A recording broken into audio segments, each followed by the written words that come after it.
વિજ્ઞાનના માધ્યમથી આ કથા સાથે વર્ચ્યુઅલી જોડાય અને કથા શ્રવણ કરી રહેલા દેશ અને વિદેશના સૌ સત્સંગ પ્રેમી ભાઈ બહેનો, વ્યાસપીઠથી સૌનું હાર્દિક સ્વાગત. સૌના હૃદયમાં વિરાજમાન પરમાત્માને પ્રણામ.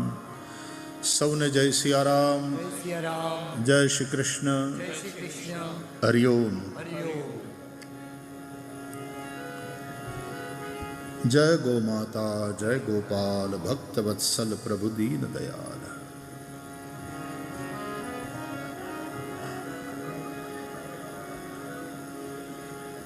ગાય પોતે દયાની દેવી છે.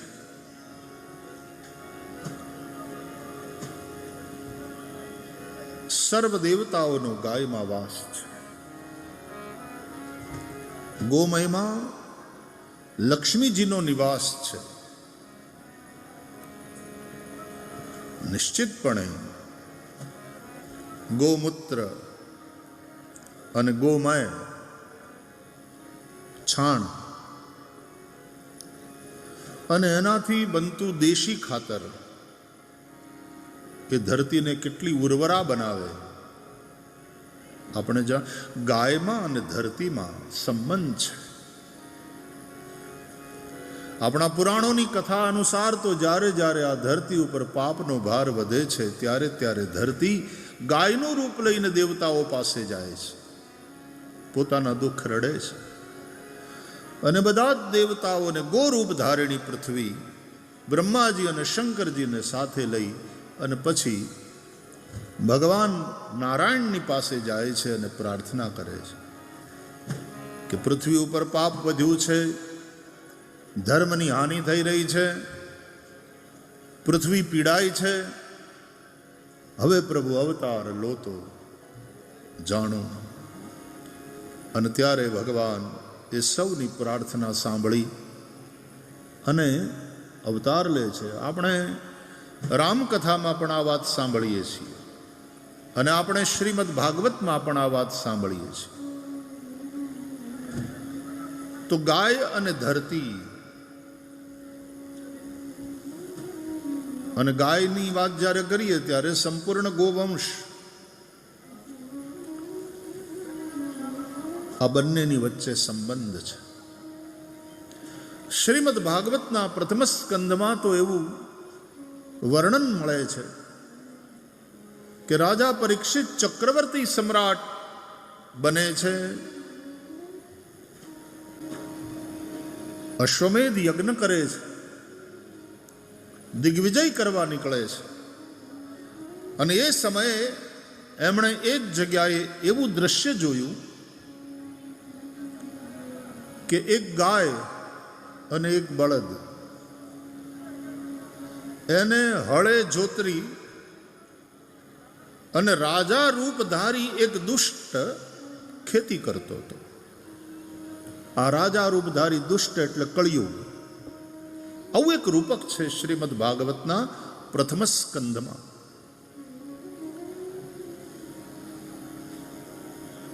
કલિયુગ ખેતી કરે છે પોતાની, બળદ અને ગાયને હળે જોતરીને. આ બળદ આ વૃષભના 3 પગ તૂટલા છે.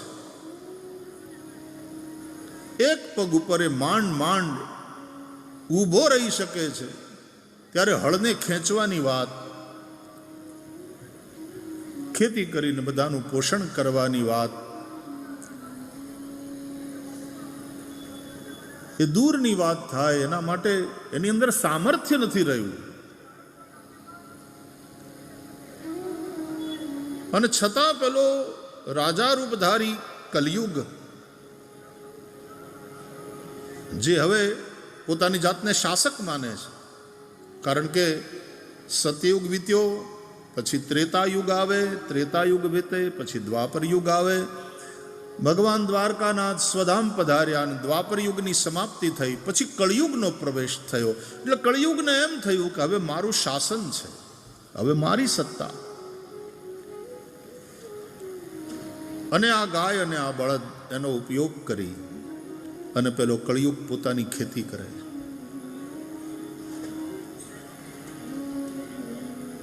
આ ગાય અને આ બળદ, આ વૃષભ, આ પ્રતીક છે. ગાય એ ધરતી છે અને પેલો વૃષભ એ ધર્મ છે. ધરતી અને ધર્મનો ઉપયોગ કરીને પેલો કળિયુગ પોતાનો સ્વાર્થ સિદ્ધ કરે છે. આ ધર્મરૂપ વૃષભ, એના 3 પગ તૂટેલા છે, એક પગ જ સાજો છે. ધર્મરૂપ વૃષભના 4 પગ, એના 4 ચરણ એટલે સત્ય, તપ, પવિત્રતા અને દયા.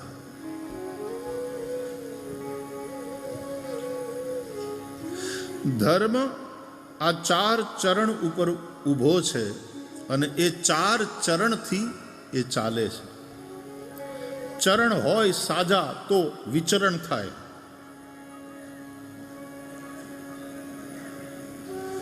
ધર્મનું વિચરણ, ધર્મનું જનજનમાં સંચરણ એ ત્યારે શક્ય છે જ્યારે ધર્મના 4 ચરણ મજબૂત હોય,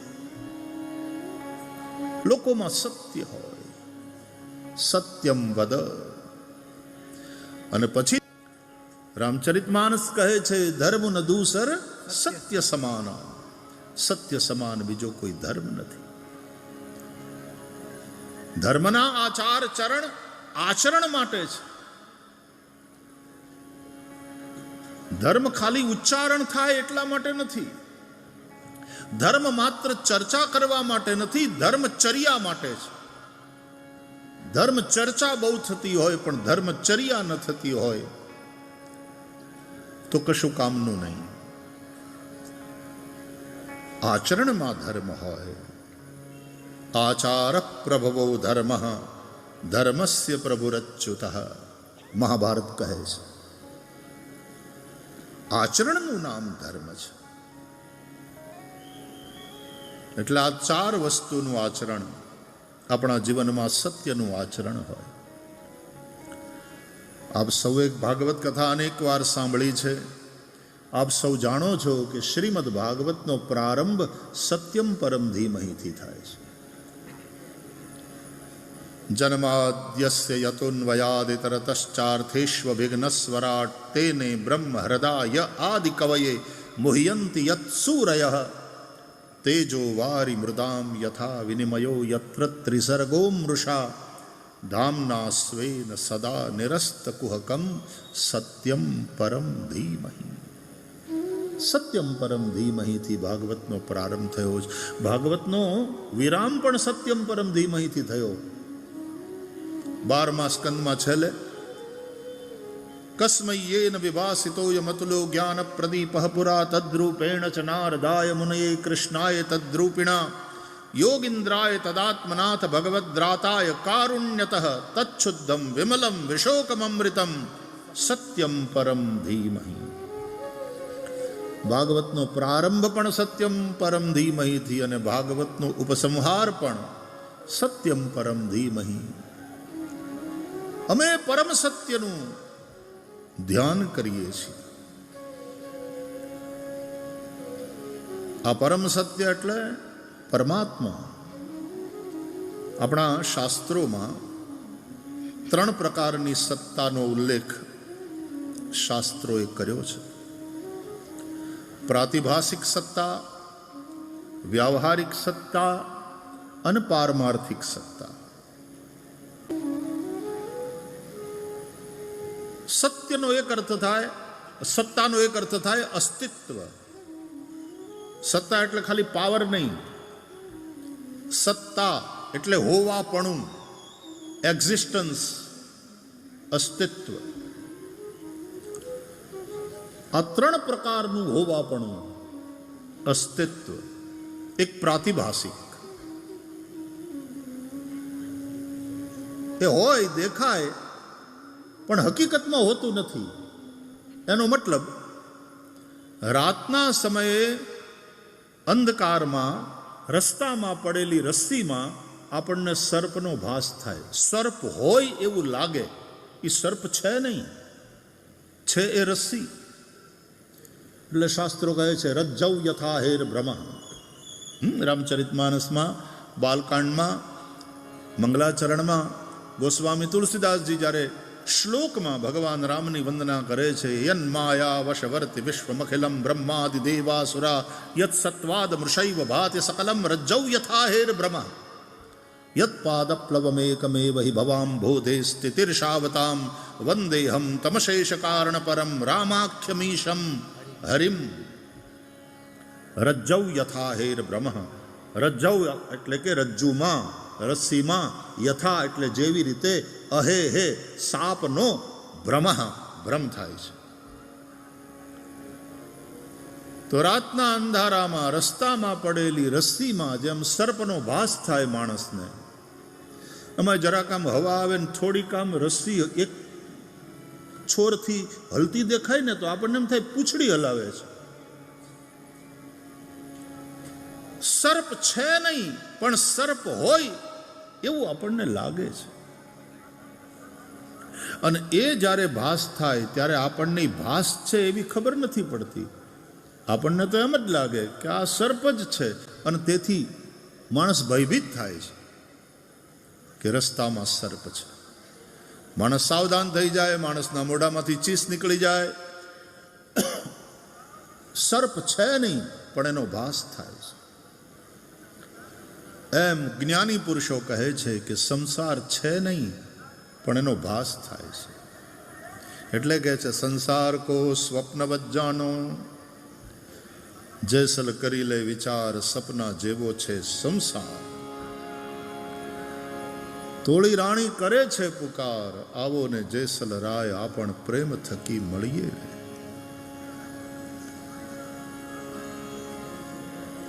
છે નહીં, દેખાય છે, પણ એ સર્પ નો ભાસ થાય છે. એના બે કારણ. આપણને સર્પનો ભાસ થાય છે રાતના સમયે રસ્તામાં પડેલી રસ્સીમાં. એના બે કારણ. એક તો અંધારું છે. જો અંધારું ના હોય, પ્રકાશ હોય તો ખબર પડે કે આ તો રસ્સી છે, તો સર્પનો ભાસ થવાનો કોઈ પ્રશ્ન જ નથી. એક તો અંધારું છે. અને બીજું, અંધારામાં રસ્તામાં જો રસ્સી ન પડી હોત તો સર્પનો ભાસ કેમાં થાત? અને રસ્સી પડી હોત પણ અંધારું ન હોત તો સર્પનો ભાસ કેવી રીતે થાત? એટલે રસ્સી એને કહેવાય વેદાંતની ભાષામાં અધિષ્ઠાન. રજ્જુ રૂપ અધિષ્ઠાનમાં અંધારાને લઈને, આ અંધારું એટલે અજ્ઞાન, અજ્ઞાનને અંધકાર સાથે સરખાવવામાં આવ્યું. અજ્ઞાન તિમિરાંધસ્ય જ્ઞાનાંજન શલાકયા ચક્ષુરુન્મીલિતમ યેન તસ્મૈ શ્રી ગુરવે નમઃ. ગુરુની વંદનામાં આપણે ત્યાં શ્લોક છે, અજ્ઞાન તિમિરાંધસ્ય જ્ઞાનાંજન શલાકયા. જ્ઞાન પ્રકાશ સ્વરૂપ છે, અજ્ઞાન અંધકાર છે. ગુરુનો અર્થ જ્ઞાન આપે એમ નહીં. જ્ઞાન દ્વારા શિષ્યના અજ્ઞાનને હરે એને ગુરુ કહેવાય. ગુકારોસ ત્વંધકારોસ. આ એક એક શ્લોક એટલા માટે બોલું છું કે શાસ્ત્રોએ બધી જ સ્પષ્ટતાઓ કરી છે. ગુકારોસ ત્વંધકારોસ્તિ રુકારસ્તન નિરોધક અંધકાર નિરોધિત્વાત ગુરુરિત્ય વિધીયતે. આ ગુરુ શબ્દનો અર્થ બતાવ્યો શ્લોકમાં. ગુ એટલે અંધકાર, ગુ મલ, અંધકાર મલ. ગુકારોસ્ત્વંધકારોસ્તિ રુકારસ્તન નિરોધક. એ અંધકારનો નિરોધ કરે કોણ? પ્રકાશ. પ્રકાશ દ્વારા જ અંધકારનો નિરોધ થાય.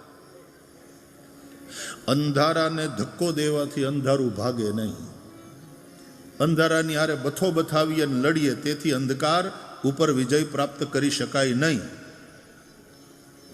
એક જ વસ્તુ છે, દીવો પ્રગટ કરો, ત્યાં પ્રકાશ થાય એટલે અંધારું મટી જાય. સૂરજ આવે અંધારું ભાગી જાય. દિવસ થાય ને સૂરજ પધારે છે એવું થોડું, સૂરજ પધારે છે ને દિવસ થાય છે વાલા. કુકડો બોલે એટલે હવાર ન પડે, હવાર પડવાની થાય ત્યારે કુકડો બોલે, હવાર પડવાનો સંદેશ આપે. કોક દી કુકડો ન બોલ્યો હોય, પાર્ટીમાં ગયો હોય ક્યાંક ને મોડેથી 2:30 વાગે રાતના આવ્યો હોય પાછો, અને બચાડો હવારે ઉઠી ન શકે અને ન બોલ્યો હોય, એટલે આપણે ચિંતા કરવાની કે હવે હવાર કેમ પડશે, કુકડો બોલ્યો નથી આજે ભાઈ, હવાર નહીં થાય. એસા સમજના તો મૂર્ખતા. કુકડા ના બોલવાથી સવાર નથી પડતી, સવાર પડે છે ને કુકડો બોલે છે.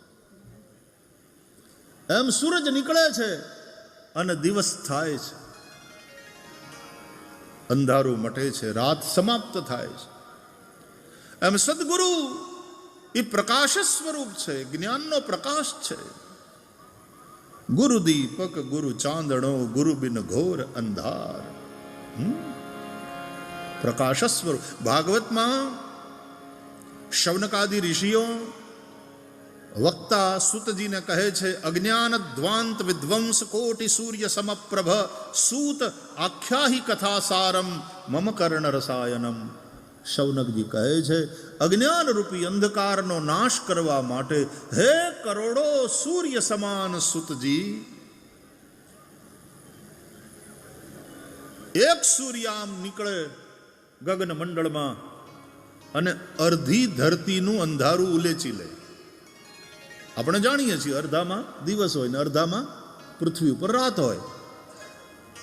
પણ સદગુરુ તો એક સૂર્ય નહીં, કરોડો સૂર્ય સમાન છે. કોટિ સૂર્ય સમપ્રભ, અજ્ઞાન દ્વાંત વિધ્વંસ કોટિ સૂર્ય સમપ્રભ. અને કરોડો કરોડો સૂર્યનું તેજ જ્યારે હોય ત્યારે પૃથ્વીને કોઈ ખૂણે અંધારું રહી ન શકે. ભગવાન શ્રી કૃષ્ણે પોતાનું વિરાટ રૂપ બતાવ્યું ને ત્યારે અર્જુને જોયું, દિવ્ય સૂર્ય સહસ્રસ્ય, જાણે એક સાથે આકાશમાં હજારો સૂર્ય ઉદિત થયા હોય એવો પ્રકાશ. આમ અર્જુન જોઈ ન શક્યો, એ પ્રકાશને સહન ન કરી શક્યો. શ્રી કૃષ્ણના મહિમાનું અર્જુનને જ્ઞાન થયું. સગદ ગદમ ભીત ભીત પ્રણમ્ય. ભયપૂર્ણ ભાવ, પ્રેમ અર્જુનના હૃદયમાં જાગ્યો. આપણે જેને ભજતા હોઈએ ને એના માટે ભયપૂર્ણ ભાવ, પ્રેમ હોય, ભાવ હોય, પણ સાથે ભય પણ હોય તો જ ડિસિપ્લિન આવે. બાપા માટેનો પ્રેમ એટલે ભક્તિ, પણ બાપાનો ભય પણ ખરો, બાપુજી ખીજાશે. ગુરુ પ્રત્યે પ્રેમ, ગુરુ ભક્તિ, ગુરુ માટેનો આદર, પણ ગુરુનો ભય પણ ખરો. ડરવા જોઈએ, છોકરાઓ ડરવા જોઈએ. અત્યારે છોકરાઓને કઈ કહી નથી શકાતું, બોલો નિશાળમાં. અને કંઈક વધારે કહી દે પાછા મા બાપ હાજર થાય, તમારે અમારા છોકરાઓને ખીજાવવું નહીં.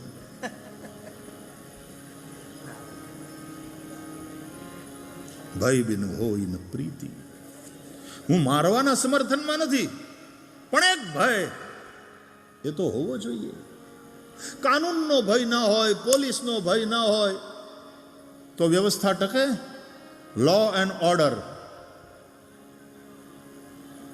ચોર લોકો, અપરાધીઓ, એના મનમાં ભય ના હોય તો કઈ સ્થિતિ થાય વિચાર કરો. કાનૂનનો ભય હોવો જોઈએ.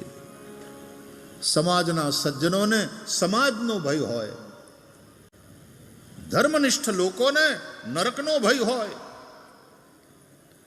કોઈક ના કોઈક પ્રકારનો ભય માણસના જીવનમાં જરૂરી છે. એ ભય જે તમને ખોટું કરતા બચાવે, તમને કાનૂનના રસ્તે ચલાવે, તમને નીતિના રસ્તે ચલાવે, તમને ધર્મના પંથ ઉપર ચલાવે, તમને આડાવડા ન થવા દે, એવો ભય. પછી નરકનો ભય હોય, એ સમાજનો ભય હોય કે કાનૂનનો ભય, આવો ભય પણ જીવનમાં કલ્યાણકારી છે. વિષયી જીવ જે હોય, થોડાક પણ આપણામાં વિષયાશક્તિ હોય તો આ ભય જરૂરી છે. જે સંતો છે, જે પરમહંસો છે, મહાપુરુષો છે, એ તો ભગવાનના ચરણમાં છે એટલે બિલકુલ નિર્ભય. અભયમ સત્વ સંશુદ્ધિ, ત્યાં ભય નથી, એને કોઈ પણ પ્રકારનો ભય નથી. કારણ એની ભૂમિકા એવી રીતની થઈ ગઈ છે, વિષયાસક્તિ છે જ નહીં.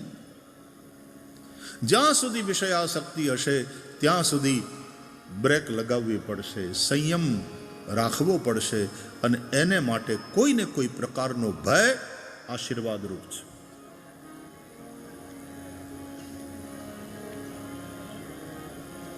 રામાયણની દ્રષ્ટિએ જોઈએ તો સુગ્રીવ વિષયી જીવ છે.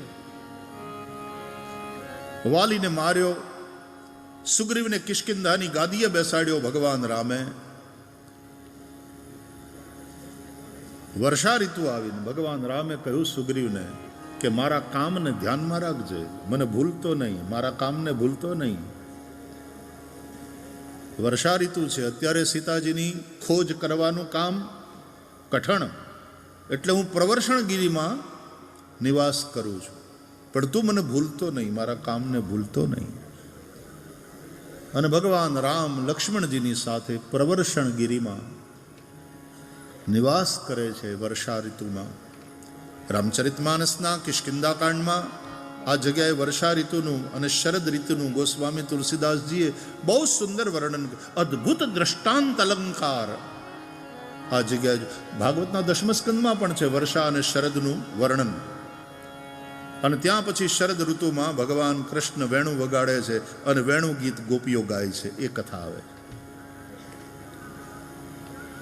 તો પ્રવર્ષણગીરીમાં વર્ષા ઋતુ વીતી ગઈ, શરદ ઋતુ આવી, અને છતાંય સુગ્રીવને એને તો સત્તા મળી ગઈ, એને પત્ની મળી ગઈ, એને દરેક પ્રકારના ભોગો ઉપલબ્ધ થયા, અને એમાં એવો ઈ ખોવાઈ ગયો વિષયી જીવ, ભગવાનને ભૂલી ગયો, ભગવાનના કામને ભૂલી ગયો. પછી સુગ્રીવ ભગવાન રામે લક્ષ્મણજીને કહ્યું કે લક્ષ્મણ, સુગ્રીવ બહુ સુધી મોહથી બિસારી. સુગ્રીવ પણ ભૂલી ગયો, આપણે એનું કામ કર્યું, એ કામ એનું નીકળી ગયું, એટલે પછી રામ રામ ભૂલી ગયો. સત્યનારાયણની કથામાં નહોતો ઓલા સાધુ વાણિયાની કથા તમે સાંભળો છો, એણે પેલી માનતા માનેલી ને કે હે ભગવાન સત્યનારાયણ, મારે કાંઈ સંતાન નથી, તમારી કૃપાથી મારે ત્યાં દીકરો કે દીકરી કંઈક થાય, સંતાનની પ્રાપ્તિ થાય તો હું પણ તમારી કથા કરીશ, હોનાની ધજા બનાવીને તમને અર્પણ કરીશ. માનતા એટલે શું? નિયમ એવો છે કે પહેલા કર્મ કરો પછી એ પ્રમાણે ફળ મળે. માનતા એટલે પહેલા ફળ માગવું, પછી અમે કર્મ કરશું. માનતાનો અર્થ તો આવો જ થાય ને. એટલે વૈષ્ણવો માનતા નથી માનતા, મનોરથ કરતા હોય છે. ભક્તિ માર્ગી આ મનોરથ શબ્દ બહુ સારો છે. માનતાનો અર્થ બેનો ઘણી વાર આપણે નથી માનતા ઘરમાં કે ચાવી ખોવાઈ ગઈ છે, હે મારા નાથ, હે માતાજી, ચાવી મળી જાય 2 દીવા કરું, મળી જાય તો. એટલે માતાજીએ ભાખોડિયા ભર થઈને તમારા કબાટની હેઠે ને સોફાની હેઠે ને બધે તપાસ કરવાની, તમારી ચાવી ક્યાં પડી ગઈ, ક્યાં ગુમ થઈ ગઈ, અને પછી માતાજીએ તમને આમ હાથમાં ધરવાની કે લે આ તારી ચાવી, લે હવે મને 2 દીવા કર. અને આપણે દીવા ન કરીએ તો માતાજીને અંધારું. કર્મ કરે માણસ પછી એને ફળ મળે, પણ માનતાનો અર્થ એવો થાય કે પહેલા અમને ફળ આપો તો અમે કર્મ કરીએ. અને ભગવાને એવા દયાળુ કે ભગવાને પેલા સાધુ વાણિયાને સંતાન આપ્યું, પણ સંતાનમાં શું આપ્યું? દીકરી. એનું શું નામ હતું? કલાવતી. સાધુ વાણિયો, એની પત્નીનું નામ લીલાવતી. લીલાવતી કલાવતીની કથા યાદ છે ને સત્યનારાયણની કથામાં? તો ભગવાને દીકરી આપી, પણ કામ થઈ ગયું એટલે ભૂલી ગયો. પછી ઓલી લીલાવતી પત્ની યાદ કરાવે કે આપણે માનતા માની છે ને ભગવાને દયા કરીને દીકરી દીધી. હવે તો સત્યનારાયણની કથા કરાવો, હવે તો માનતા પ્રમાણે સોનાની ધજા ભગવાન સત્યનારાયણને અર્પણ કરો.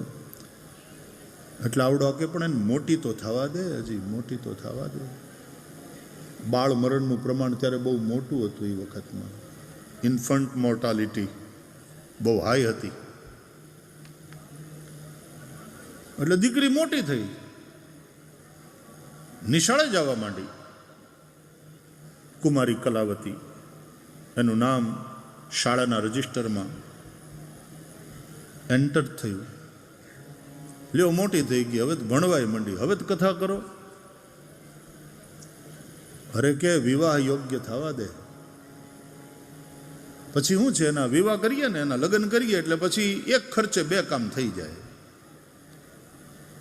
એટલે એ તો લગ્ન જેવડી થઈ અને એના લગ્ન તે નક્કી થયા.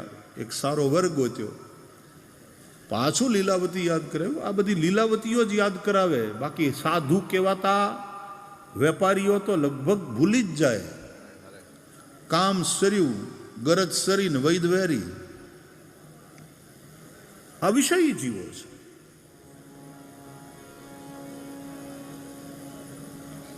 ફરીથી કહું, વણિક એટલે શું? એટલે કે વેપારી કોને કહેવાય? ઓછું દઈને જાજુ લે, એનું નામ વેપારી. આ સીધી સાદી વ્યાખ્યા. વેપારી એટલે ઓછું આપીને જાજુ લે. તમારી પાસેથી 1.25 રૂપિયો લે ત્યારે તમને 1 રૂપિયાની વસ્તુ એ આપે, અને તો જ 4 આના કમાય ને ભાઈ. એ તો વેપારી છે, એને નફો તો કરવો પડે ને. એમને થોડું કંઈ થોડો સેવા કરવા બેઠો, એ વેપાર કરવા બેઠો છે. પણ એનો અર્થ શું નીકળ્યો કે તમારી પાસેથી 1.25 રૂપિયો લે છે ત્યારે તમને એ 1 રૂપિયાની વસ્તુ આપે છે. એટલે કે વધારે લઈને ઓછું આપે, એનું નામ વેપારી. આ સાધુ વાણીઓ વારંવાર લીલાવતી યાદ કરાવે છે. એટલા માટે જેને ધર્મપત્ની કહે. હા, ધર્મ તારો સંભાર. વચન આપ્યું છે, માનતા માની છે, ભગવાને દીકરી દીધી, હવે તો લગ્ન લેવાના, હવે તો આપણે કથા કરો. એટલે સાધુ વાણીઓ કે એ લગ્નની ધમાલમાં પછી કથા નિરાતે થાય નહીં. આપણું ધ્યાન કથામાં રહે નહીં. બધી લગ્નની વ્યવસ્થામાં તે આપણું મન હોય, અને એવી રીતે શું કથા કરવી? આપણે નિરાતે. આ છે ને ઓલું વ્યવહારિક કામ કહેવાય ને આ ધાર્મિક કામ કહેવાય. આપણે એની ભેળસેળ નથી કરવી. આ વ્યવહારિક કામ એકવાર પતાવી લ્યો, પછી વાત. તો લગ્નમાં ન કરી કથા. વિષય જીવ એ ભૂલી જાય છે. સુગ્રીવ વહુ સુધી મોરી બિસારી. વિષય જીવ સુગ્રીવ, રામે આનું કામ કર્યું, પણ હવે રામનું કામ કરવાનું ભૂલી ગયો. વચન આપ્યું તું ભૂલી ગયો. અને ત્યારે ભગવાન રામ કહે છે લક્ષ્મણને કે લક્ષ્મણ, સુગ્રીવ વિષયી જીવ છે.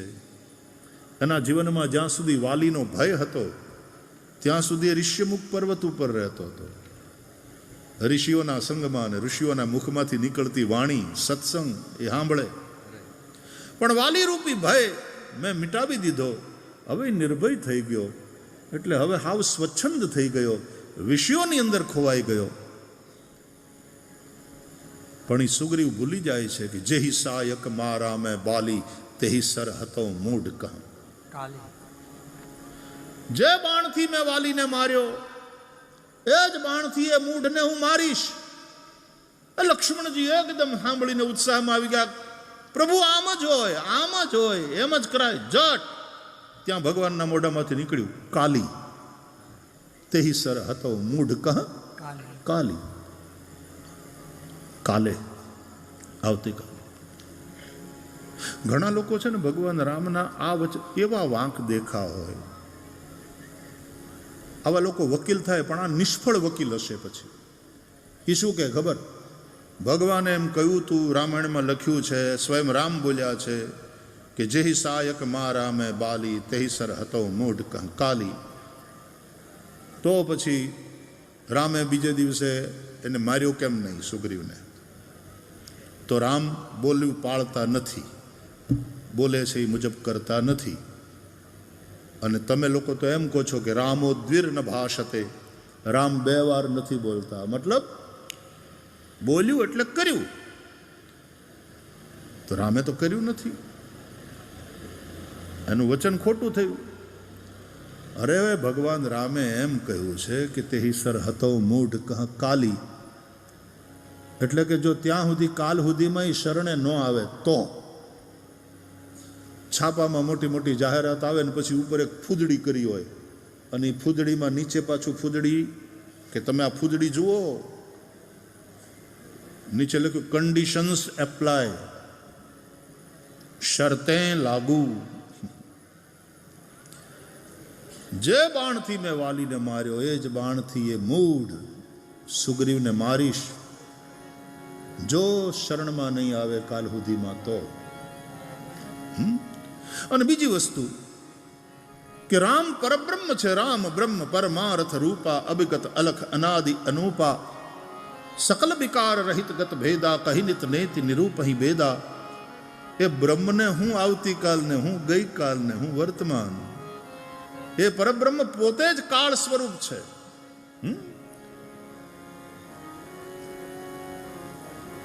એને કોઈ દી આવતીકાલ હોય?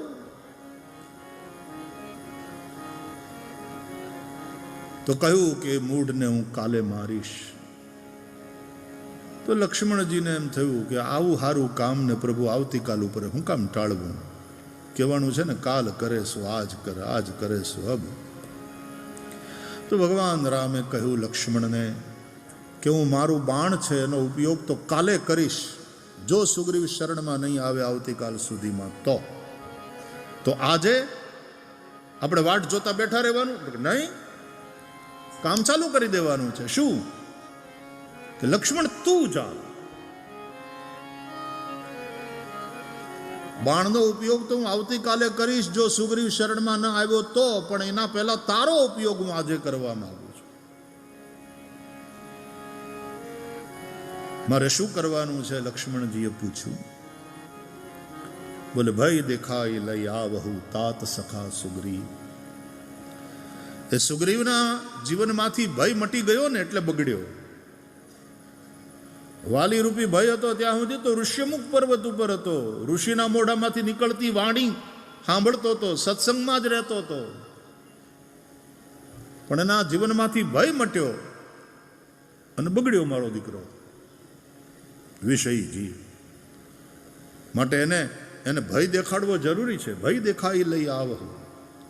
અને ભય દેખાડ તો સાંભળ લક્ષ્મણ, સાંભળ, ભય એવી રીતે દેખાડજે કે મારે શરણે આવે. લઈ આવહુ, કારણ કે આવડો આ ભગોડિયો માણસ છે, જેવો ભય જોવે એટલે ભાગે.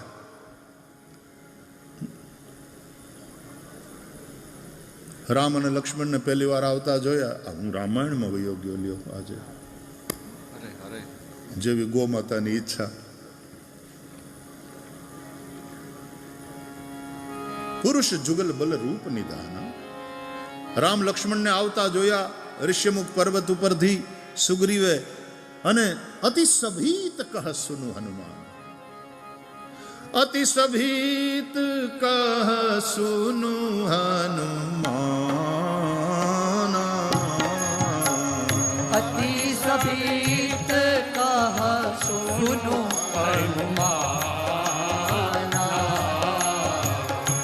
પુરુષ જુગલ બલ રૂપ નિધાન.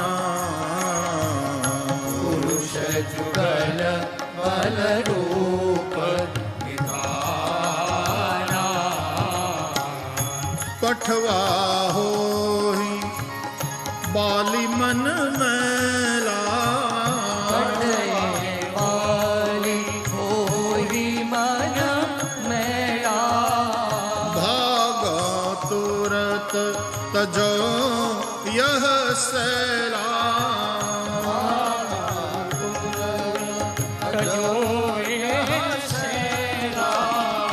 અતિ સભીત કહ સુનુ હનુમાન. અતિ સભીત કહ સુનુ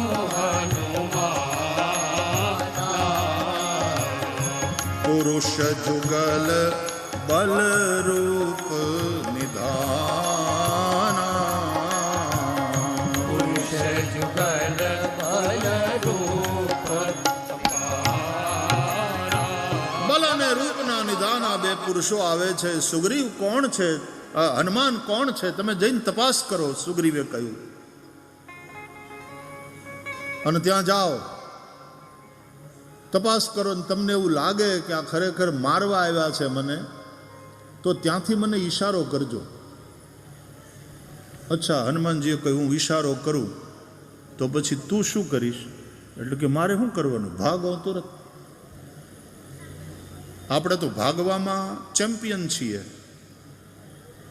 पलायनवादी मानस, भगोड़ा आदमी है, विषयी जीव है. संकट का, समस्या का सामना करना उसके अंदर है ही नहीं. રામની સાથે મૈત્રી થયા પછી પણ રામે એને આમ પોરહ ચડાવી ચડાવી, પાણી ચડાવી ચડાવી, તું જા, હું છું તારી પાછળ, તારી સાથે છું, પડકારો કર, લલકાર વાલીને, હું તારી સાથે છું. માંડ માંડ એને, પણ તોય પછી વાલીએ બે ઢીકા માર્યા ને ભાગ્યો, પાછો ભાગ્યો. संघर्ष के लिए तैयार नहीं है, भगोड़ा आदमी है, पलायनवादी है, विषयी जीव है, निरुत्साही है. એટલે એને ભાગવાની આદત છે. લક્ષ્મણ, એને ભય દેખાડજે પણ એ ભાગી ન જાય એનું ધ્યાન રાખજે.